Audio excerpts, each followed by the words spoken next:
It's a good morning to you and happy Independence Day, Zimbabwe. Today we are celebrating 44 years of independence, which is a milestone. I'm scratching my head. I was asking whether it's 44 or it's more because it looks like it's 50 or 60. But anyway, it's 44 years of independence, and yeah, we looking back and. After 44 years of independence, what did we fight for? Have we achieved what we fought for? And how is the life of an ordinary Zimbabwean after getting independence? This is what we're going to be talking about. But who else can really talk about independence and what it means to an ordinary Zimbabwean, rather than those who fought for the war, who went or who fought for the country, who died for us, who went to the war, sacrificed their lives. And today in the program, we'll be talking to the chairperson of the War Veterans Association, Andrease Mathibela, looking back the independence, reflecting, and probably looking into the future as well. And Baba, welcome to the program. Thank you, Baba Ndebele. If it was a few years ago, I would have said, what does independence mean to you? But we have been saying this for the last 44 years. And at this point in time, my question is, after these years of independence, there are so many things that we fought for. But as someone who was there when all this happened in 1980, winning the independence, where we are today, what would you say went right in the last 44 years? Thank you, Baba Ndebele. And good morning to viewers at large. First of all, maybe I'll take you back to the time of the liberation and the reason why we engaged the former settler. We wanted two most important things: political freedom and economic freedom. Most importantly, the economic freedom in that it brings about all other freedoms. You talk of security, you talk of peace of mind, you talk of political stability, because I'm imagining if all of us had access to the wealth, God-given natural resources, believe me, we wouldn't really be chasing political parties, let alone even politics of the stomach, because we will be busy developing and building the nation through economic development. Now, we are post-independence, which is 44 years. We are celebrating tomorrow. Insofar as us former liberation stalwarts, we personally, I could say we are here to commemorate. I don't want to put the word celebrate, because you celebrate something that you have achieved and you are enjoying. I will commemorate, first of all, thinking of the sacrifices we endured during the armed struggle, where thousands upon thousands of martyrs laid their lives in order to for the rest of us to enjoy these two fundamental issues, which is political freedom and economic freedom. I hope I speak on behalf of everyone else when it comes to economic freedom. This animal has eluded us and is still continue to elude us. Hence my cautionary mentioning of commemoration rather than celebration. According to during our time when we sat under the trees being lectured about what we should expect after independence, we were expecting that we would come here. First and foremost, we would access to our land. We were seeing us also having title to our land. But as we speak today, the majority of Zimbabweans do not own nor even have title to any land that they have. If ever they have title, there are very few people who have a complete ownership of land, which is a very important pillar in our economic freedom. Now, so then you then want to ask really what has gone wrong 44 years down the line. What could we have done better, at least to begin to even celebrate economic freedom? So as veterans, and I hope I'm speaking on behalf of the majority of the currently marginalized war veterans who have nothing to show for it, we can't say we are celebrating. We can only commemorate. It's something of a history which you cannot remove. But I wish something much better could have been done. You talk about economic freedom, and someone would argue and say, but you black people own the economy. You have done the issue of we have come up with policies like indigenization and so forth. So what do you mean you don't have economic freedom? The opposite is true. While still on paper we preached about indigenization, it is there, I think by law, if it has not been repealed. But while that was a mere piece of paper, so much could have been done. Because when you really talk about economic freedom, you are talking of complete ownership and control of either means of production. You have the land that the majority of Zimbabweans have access to without even, we would be really busy. We wouldn't even chasing political slogans. We should really be busy, being productive, and the absence of title in land ownership also is one pointer, which then says, I do not own the land. I can't go to a bank and put my piece of land as collateral so that I can begin to develop. And it just demoralizes a potential landowner. These are some of the economic freedoms we were hoping by now we should be enjoying. There is also the challenge in that when we looked at the time when indigenization was introduced, it could have been probably hastily implemented, but to me that was a good piece of initiative, which then would mean the majority of the previously marginalized Zimbabweans would begin to also now own even larger stake in the economic space, which meant that industries would be up and running, owned in the majority by the black. So to us, that's what we would call ownership. But in the absence, because as we speak right now, after removing the Western colonialist, we are seeing a different soft colonizer, because there's nothing as unfortunate as being colonized economically. When you are dispossessed of all your resources, we are talking of resources like natural resources, minerals, and all that.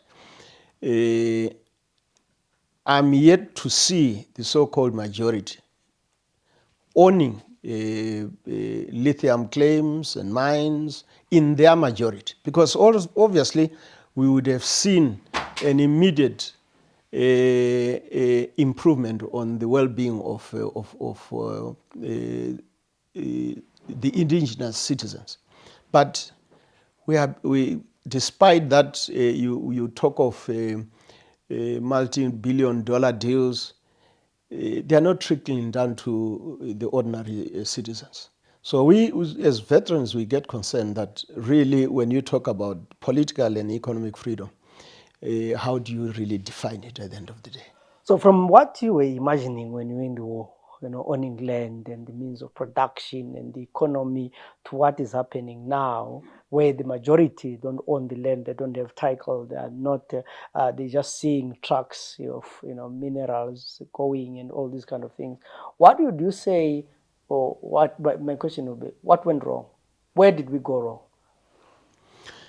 I think we lacked consistency in our policy. You introduce one thing and you don't follow through.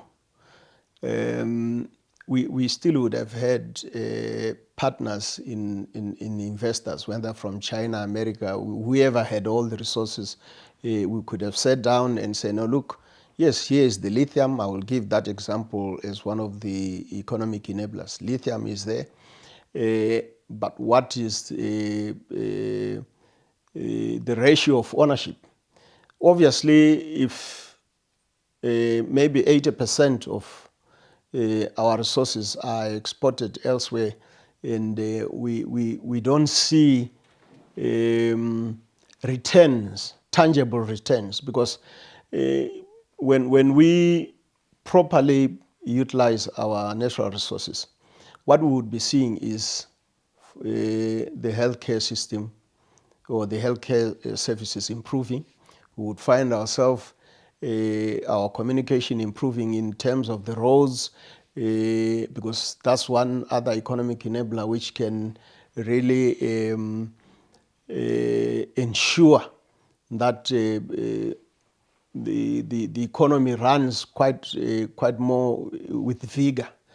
But there's nothing. The water, in our urban settlements, we still experience poor quality of water. There's really nothing much you can point and say, here is something that we are beginning to enjoy. Far worse, even when you get ill, a lot of us cannot access to healthcare services. Yeah, in the last 24 years, I would say, Zimbabwe has been seen what many people have called a political and economic crisis. And some have attributed this to the winner take all, where we are always looking for the next election, hoping that there will be change of government, other people who lost will also win. People always looking for an opportunity to also eat in form of elections. And we, as the war veterans, what is your view when it comes to the winner-take-all kind of system that we have it now? Obviously, we don't subscribe to the fight for political power. We give politicians an opportunity to take this privileged position in order to work for the people. That was our expectations. You know, I'll give you a practical scenario where when we went to war, we were not expecting any payment. And no one was canvassing for any leadership position because we were all equal. Come post-independence, it would look like people tend to go into politics so that they can fend for their families and all. It's not about the generality of the citizens, because if that was, surely we would be seeing a great lot of improvement in the welfare of our citizens. People are busy, politicians are busy fighting each other rather than complementing each other.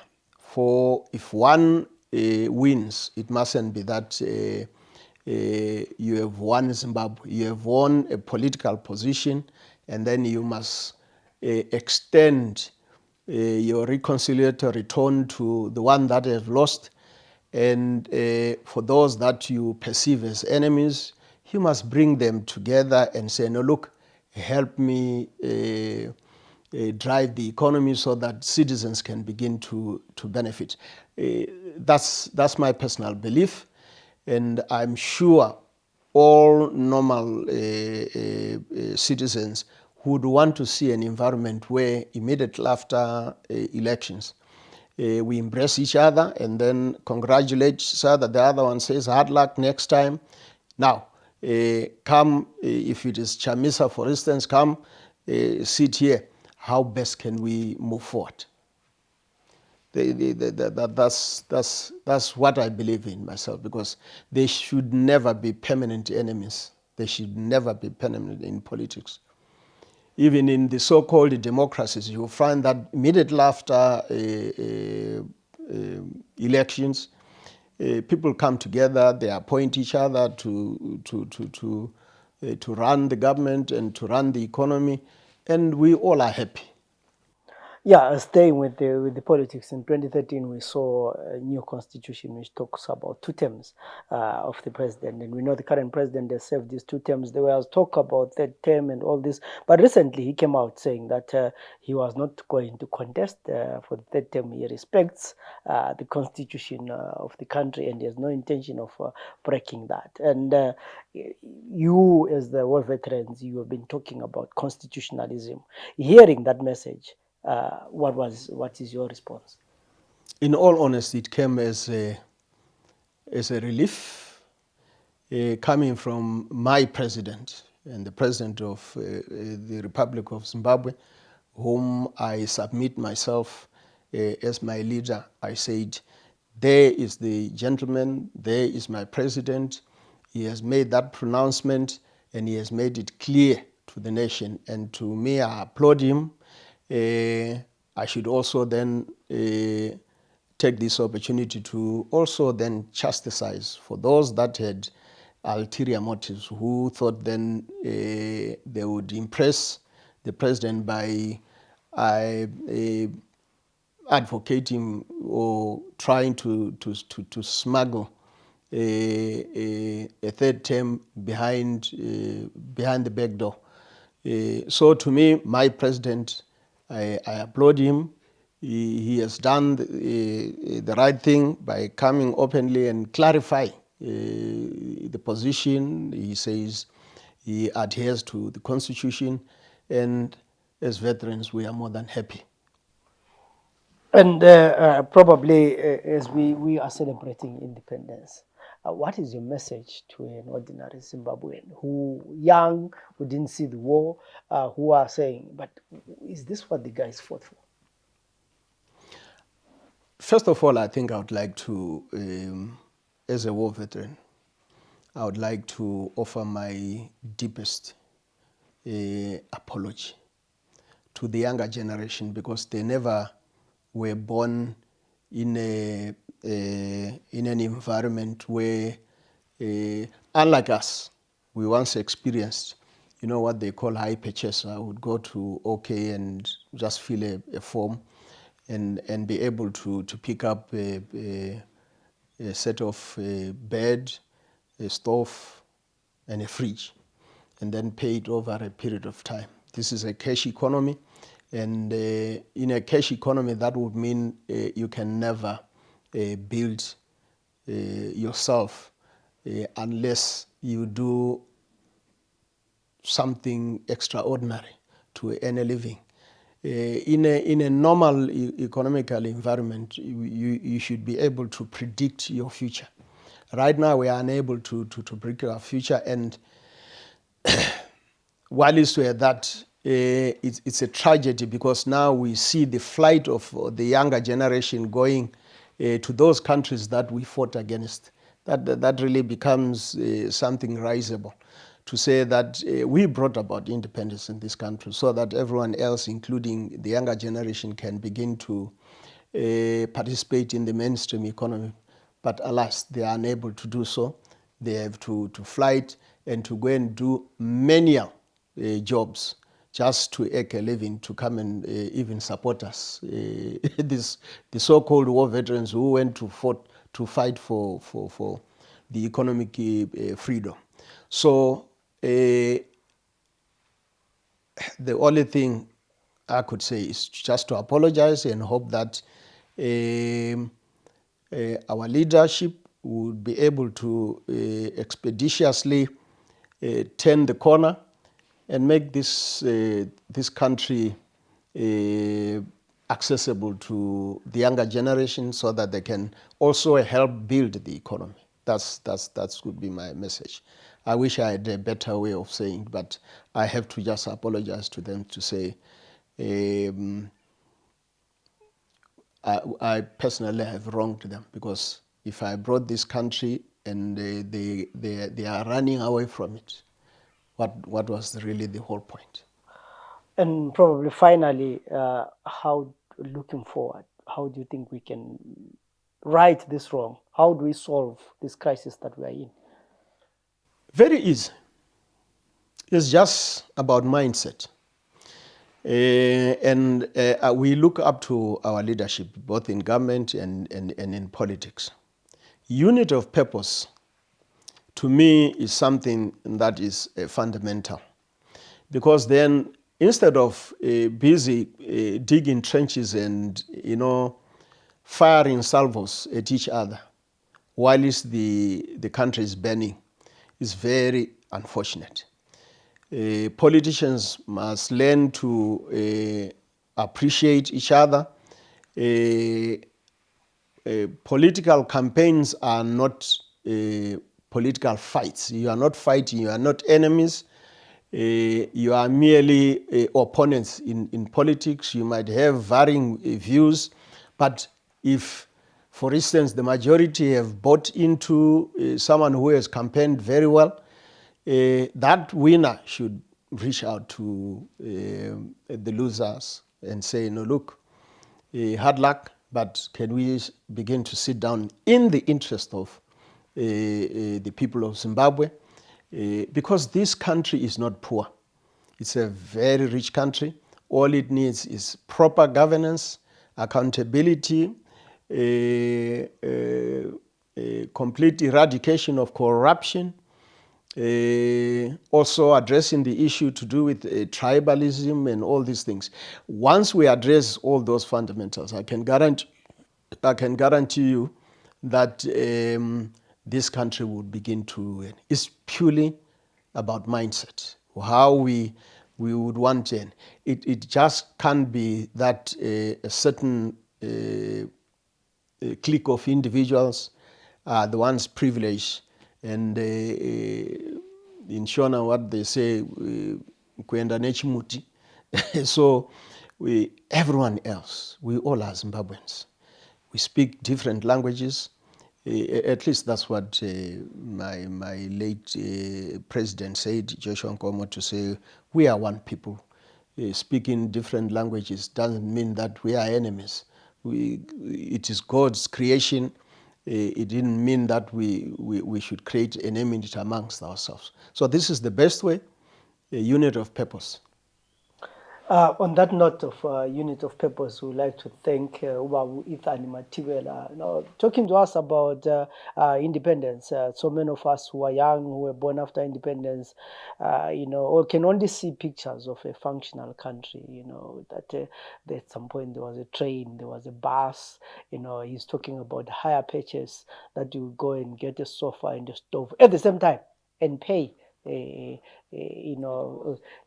deposit, then don't know, take 5 or 7 years. Some of us grew up in a cash economy, and that's all what we know. And of course, as we celebrate 44 years of independence, we wish Zimbabwe would be the Zimbabwe that those who went to war aspired to see, the Zimbabwe that is taking care for everyone, the Zimbabwe that creates employment, the Zimbabwe that tolerates divergence of views, that you don't become an enemy because I've disagreed with you, that if you are jobless, then you go hungry, you don't have a place to stay. We still hope as young people, some of us, we are still saying young, but we are now nearing, we are actually closer to retirement than anything else. But we have grown up in this Zimbabwe that people are going everywhere and living, and we hope our leaders who at some point ask us, what kind of a society do we want to live in, and how do we get there?